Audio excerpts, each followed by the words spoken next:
Alright, Vent, episode 6. We're back to it. Let's do this thing. Alright.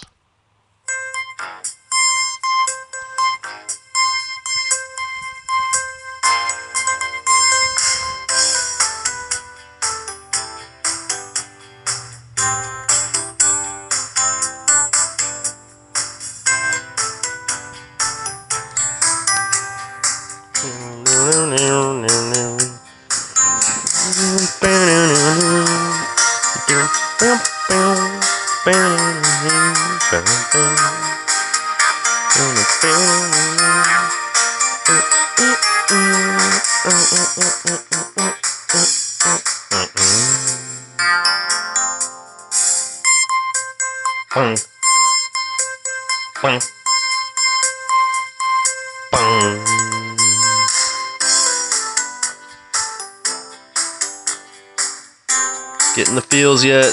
That's a Doogie Howser. Music from Doogie Howser. So anyone who used to watch this show is getting the feels right now. I got the feels. Got the feels. Alright. Alright, in case you didn't notice, and I'm sure many of you didn't, there was no show last week. No show. Yep, I didn't do any shows last week. It was a holiday week, and so I used that as an excuse not to do anything. Well, I had to take last week to get myself back on the writing gang. So I had to answer the call. I had to answer the call. Like, oh, you got to write something. Okay, yeah. So I wrote something, and I still got to write a hell of a lot more. There's still a lot of work to be done. But I think I know what I'm going to do, and it's going to be fine. Yep, it's going to be fine. It's going to be good. So, yeah. So I'm back with the show, and I'm going to keep doing this show, and I'm going to keep writing. So everything is great. I'm awesome, yeah. Yeah, I'm really improving myself. It's fantastic. It's a great feeling. I know I don't sound excited, but I'm forcing this show out, guys. I'm forcing it out. I got nothing to talk about. Like, I did record a show last week. I recorded an episode, and something was gumming up my mic.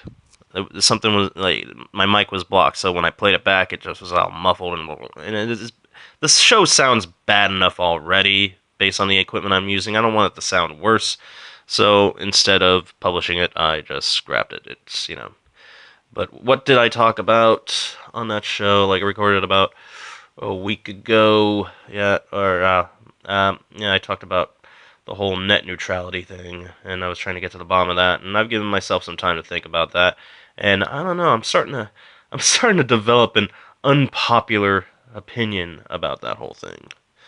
Like, how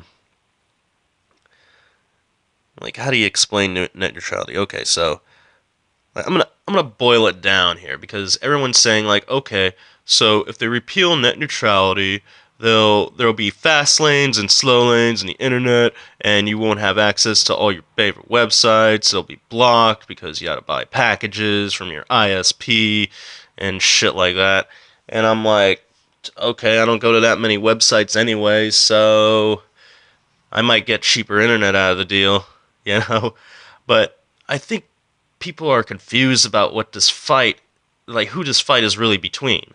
It's not about the consumers. I mean, we're gonna get fucked either way. We're gonna take what they give us, It's like, oh, we gotta pay this much. Like, we have no control over that. We can bitch and moan all we want, but,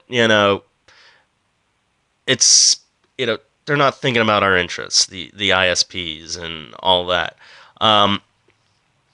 What this fight really is about, it's between two types of billionaires. It's a fight between billionaires. You got the internet billionaires right here, and right now they control the internet. You have an allegedly open internet, and it seems open, seems pretty open, but apparently, like I've heard a statistic that 99% of the content on the actual World Wide Web isn't accessible by Google. It's dark web. Most of the internet is dark web. So I've never been on the dark web, so I have not accessed about 99% of the internet.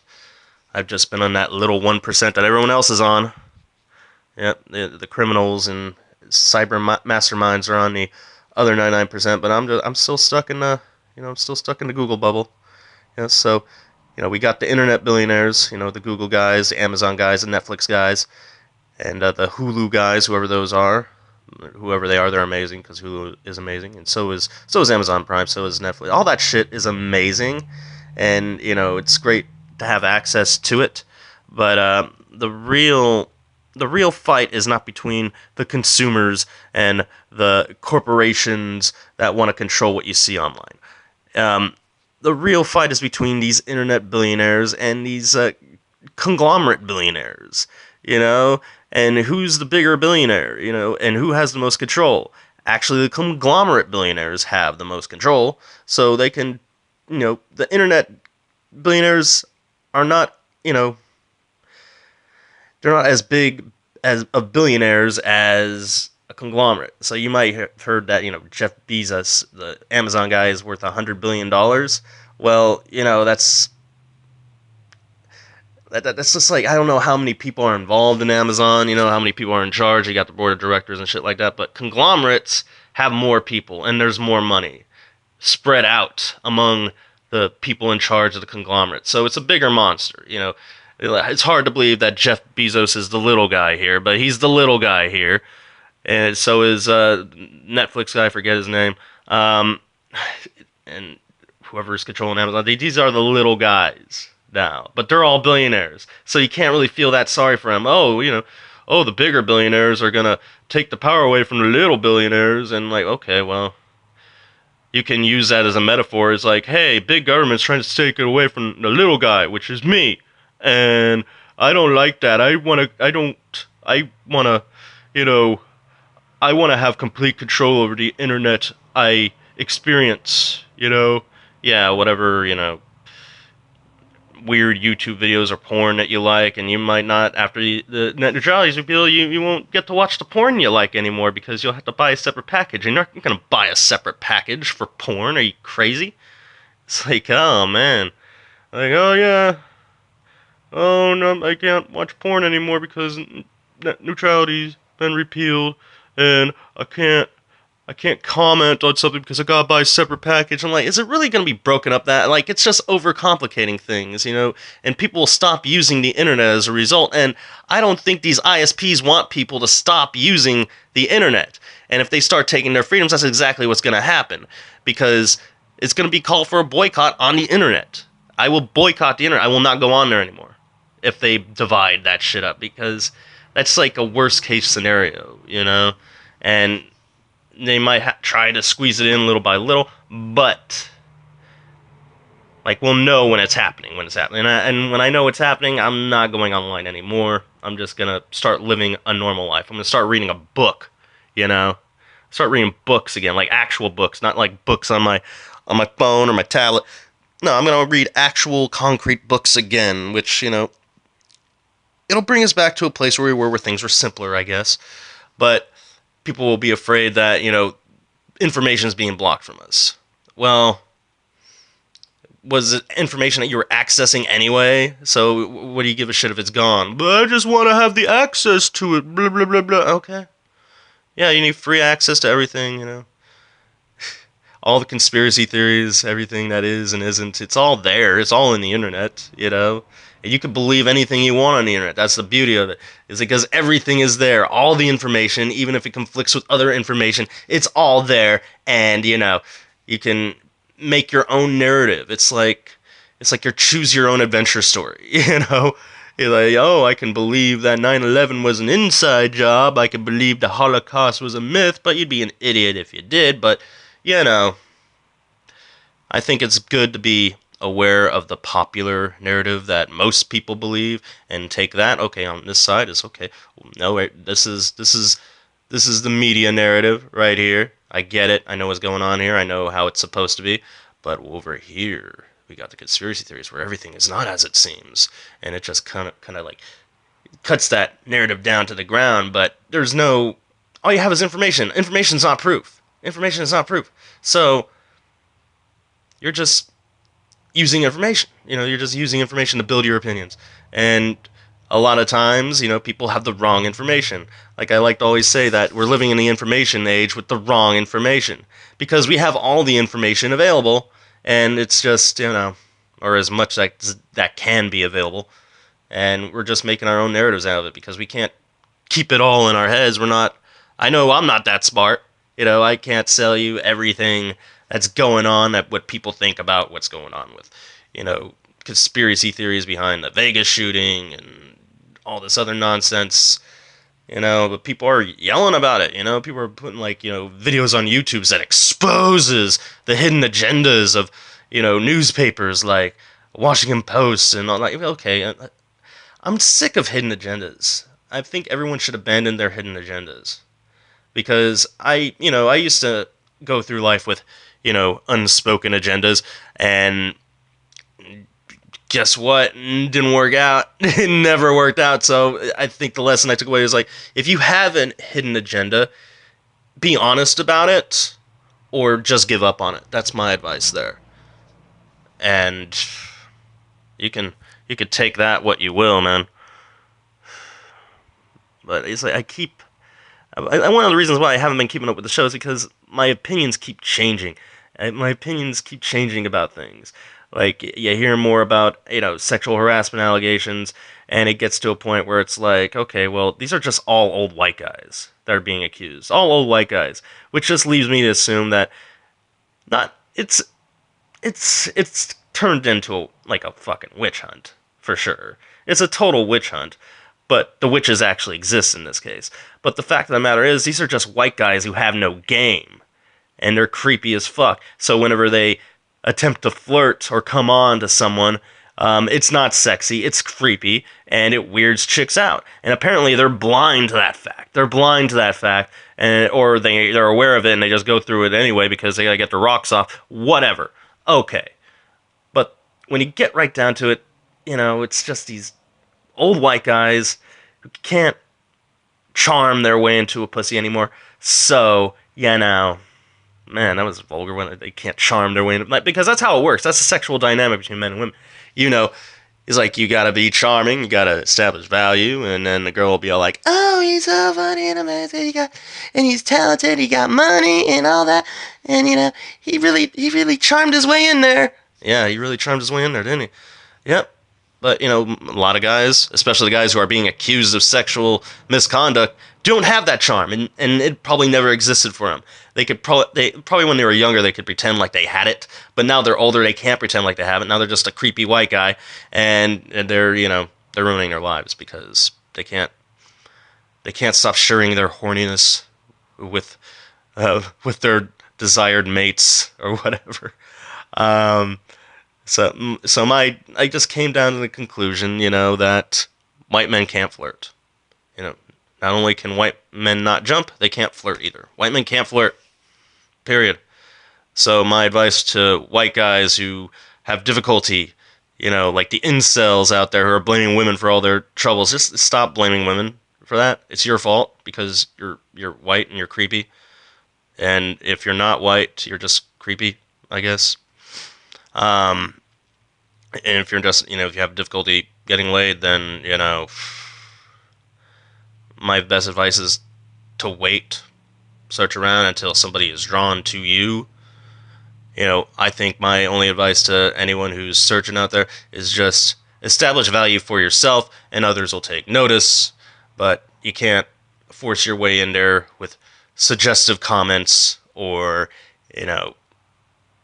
even asking to masturbate in front of Louis C.K. I don't know. It's like these white guys just got no fucking game. They don't got it. I speak from experience because I'm a white guy and I have no game. It's a miracle I'm even married. So, my game never worked out for me ever, and so, but I never really established a game. I didn't go out there because I didn't believe in that pickup artist nonsense where you gotta, establish value like your big shit and peacock with a goddamn boa or a feathered hat or something like that, or like a leopard jacket. You remember that show, Pickup Artist Mystery? If you're not, look it up because that shit is a treat. But the pickup artist culture, the women are aware of it, and so they know when it's going down. I mean, Katy Perry did a song about it called Peacock, so like the ladies know. The ladies know all about the game, so the best course of action is to not have a game, to just establish value for yourself and hope the ladies catch on so you can get those notches in your bedpost that you're so you're so adamant about getting. Uh, I don't know. All I could say is, shame on the guys who are married and pulling this shit because, you got prime rib at home. Don't be going out for hamburgers, right? Don't be going out for hamburgers. See, this is why I think about it's like unpopular opinions, because it's like, am I victim shaming by just saying that, these are just creepy white guys and you're accusing them of just being creepy white guys? They're not wrong to accuse them, but I don't think they understand where that behavior is coming from, nor do they care, because where it's coming from doesn't make up for what they did, right? It's all about what you do. It's your actions that determine who you are. Well, why? It's like when you have an intentions don't matter anymore, I guess. Or maybe they never did. It's like if you want to do something good and you end up doing something fucked up, then all of a sudden it's the fucked up thing that's, that takes relevance because I guess it exists in reality and it's something you actually did, even though you didn't mean to do it. It's like that's a mental jail with no way out, and it's a sick thing. It's like you could have the best of intentions, and you could just fuck it all up, and your intentions don't matter. What matters is you fucked it all up. And who decided that rule anyway? That's the natural human dynamic of things. Like, you do something fucked up, and you're gonna get fucked for it, and your intentions don't matter. The fact is, you did it. Well, I understand you need to be punished for some shit that you did, but should the punishment really that severe when the intentions were originally good? I don't think so, but people don't give a fuck about motivations. People don't care about intentions, and it's upsetting. It's like when I got fired a few years back for missing a shift that I didn't know I missed because someone shoehorned it on the schedule at the last minute and I didn't know about it. Nobody told me. And so I missed a shift and I ended up getting fired because of it. And I made up the shift. I realized it and then I made up the shift. I worked a shift I wasn't scheduled for to make up for, what I did. But it doesn't matter. 3 weeks later, they kicked me out the door for it. And this is Target. Target sucks. Target fired me because they're assholes. But they still have, I still like their products, so damn it. Damn these conglomerates. Damn them. They're gonna own the internet. But,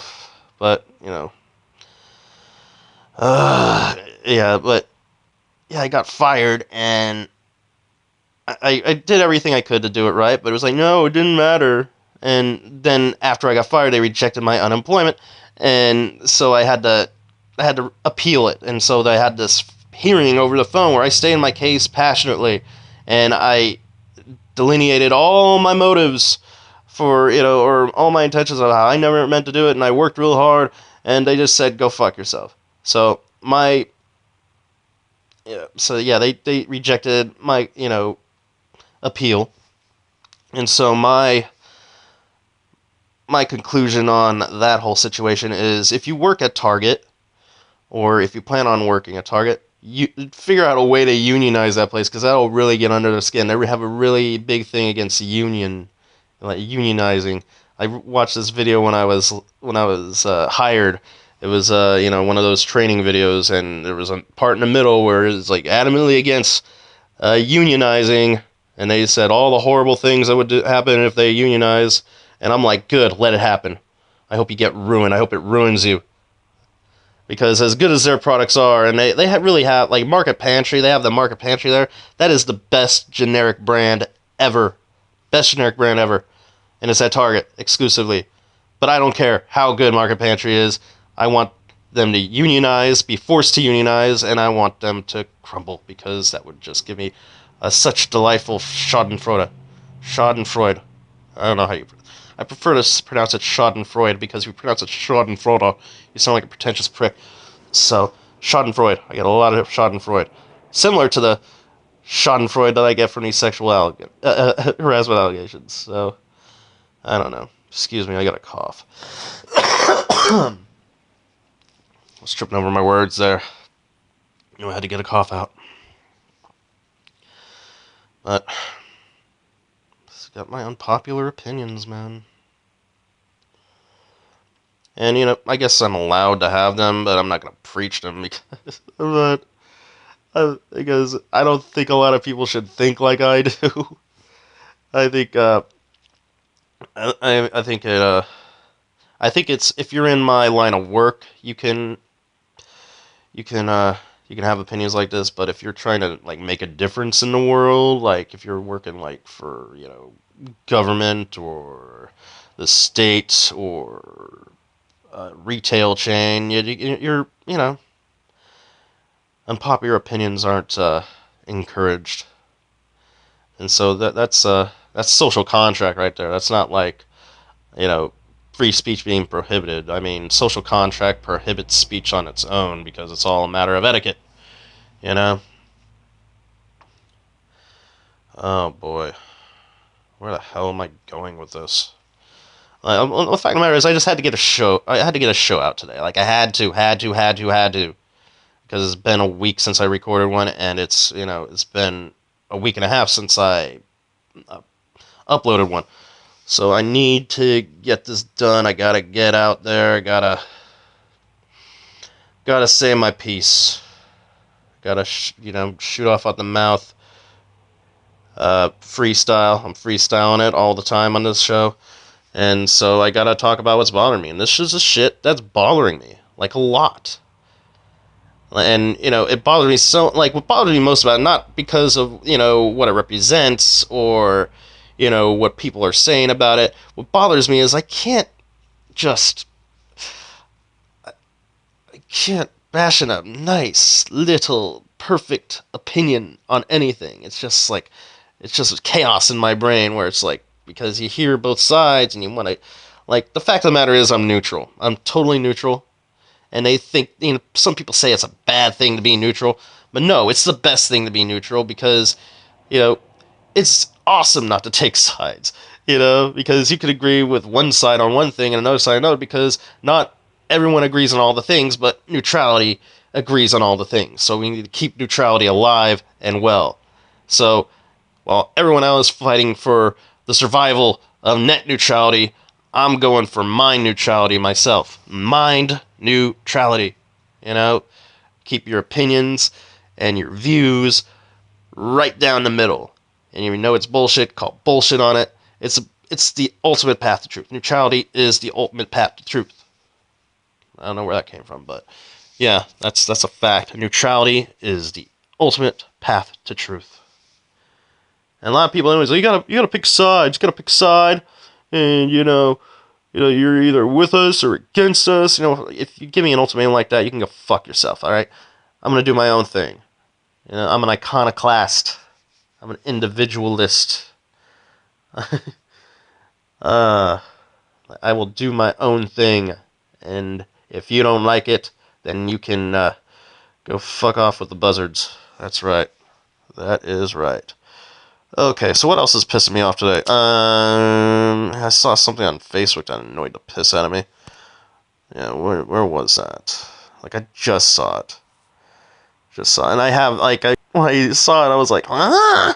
I don't know, I doubt I can find it now, but it was some kind of meme. It was some kind of, actually, it was a picture of from a book, like a line from a book. And let me find where this fucking bear with me, gang, if you're still listening, which is cool if you're not. I'm not even gonna be all like, hey, why aren't you guys listening to me? Yeah, go ahead and not listen to me. See if I care. I'm doing all right when no one listens to me right now. I'm actually doing pretty good. I'm I'm I'm I'm actually 2 steps away from doing great. Once I get started on my next script, I will have made those 2 steps to feel great, you know? So my happiness is under my control, and it's fantastic. It is fantastic. All right. Let's see. Here it is. It's, I don't know, it was, I guess, a picture from a book. Being taught to avoid talking about politics and religion has led to a lack of understanding of politics and religion. What we should have been taught was how to have a civil conversation about a difficult topic. Yeah, that's easy to teach kids, isn't it? That's easy. Yeah. Philosophical, like, they talk about politics and religion as if they're institutions, but they're just philosophical concepts that have somehow controlled the world. I don't believe in politics or religion at all. Like, I'm a political atheist. Uh, I'm a religious atheist. I'm not like 100% atheist. I think I believe in God, but I don't believe in religion at all. Like, because it's just all control. It's all control, and I'm not down for it. You know, like I don't even want to have a civil discussion about it. Fuck it. I'm gonna bury my head in the sand until it goes away. How's that sound? That sounds great. I'm good at ignoring things until they go away. They say you can't run from your problems. Well, guess what? I've ran from my problems, and I've had to face my problems here and there. But keep running, man. Keep running from your problems as fast as you can.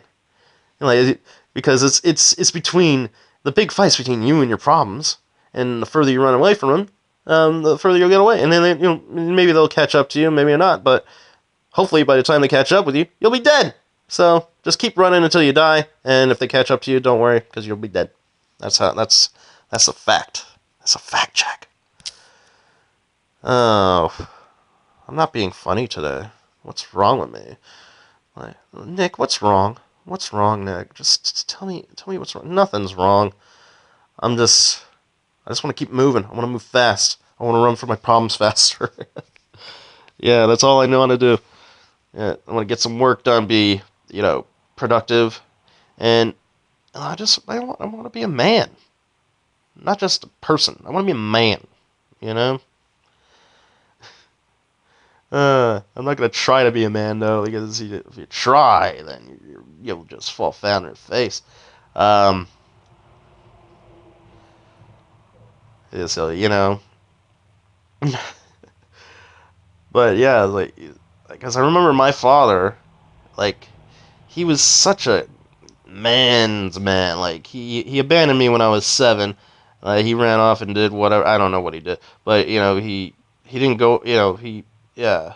A lot of people have the story like, oh, he went off for a pack of cigarettes and never came back. Well, my dad got me a season pass to Wet and Wild, the water park, for the summer, dropped me off at home, and never saw him again. So it left me with anticipation that was never fulfilled, which is worse than going for a pack of cigarettes and never coming back. But while he was around, he was a man's man. He went to the gym, watched sports, and blah, blah, blah, like.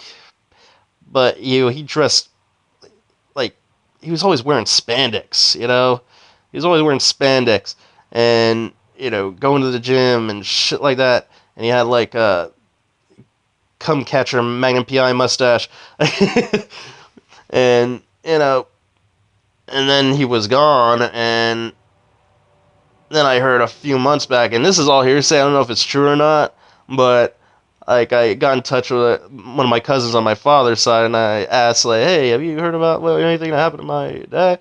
And he told me that, well, actually, he decided to become a woman a couple years ago. So my man's man dad is now living as a woman, and what am I supposed to do with that? Well, I guess, how stunning and brave! How stunning and brave that my dad's a woman now. And and the idea it flew all over me. It was so confusing because like I was trying to get in contact with him because my mom was in the hospital and she's gone now. But when she first got in there, I tried to get in touch with him, but then I heard that and I'm like, oh great, my dad's a fruit and mom's a vegetable. Great. Awesome. How about that? Huh? Well, I guess I'm doing better than my parents are now. Yeah, because I'm in a stable marriage and a loving family, and I have no intention of ever living my life as a woman. Not gonna put on a dress or a wig or the shoes. Yep, not happening. You know.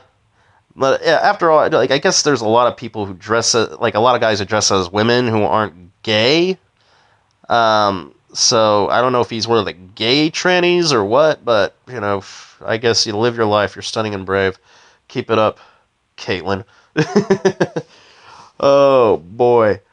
Well, I think I've said too much about myself, have I? Haven't I? Said a little too much. I don't care. It's not as if he's gonna listen to this anyway, or anyone else for that matter. Um, I'm just here being me, doing my thing. Um, and we're close to the end here. What do we get? Been talking for a half hour about nothing, and it feels great to talk about nothing. I could just talk for another 30 minutes about nothing. That sounds great. That sounds fantastic. But, you got to end the show sometime. And, now is as good a time as any. I don't know. I guess that's about it, guys. I want to say more, but it's like, if I start saying more, I'll get off on a tangent. I won't be able to, stop. So, I guess I'm going to stop now. Well, that was Vent with Nick R. Murphy. As always, I'm your host, Nick R. Murphy, and I'm going to start saying the date on these things. It's Tuesday, November 28th. We're a couple days away from December. Oh yeah, here comes Christmas, guys. I hope everyone had a good Thanksgiving prior to this, but if not, then life goes on. That's all I can say. But I hope you guys have a good one. Take it easy.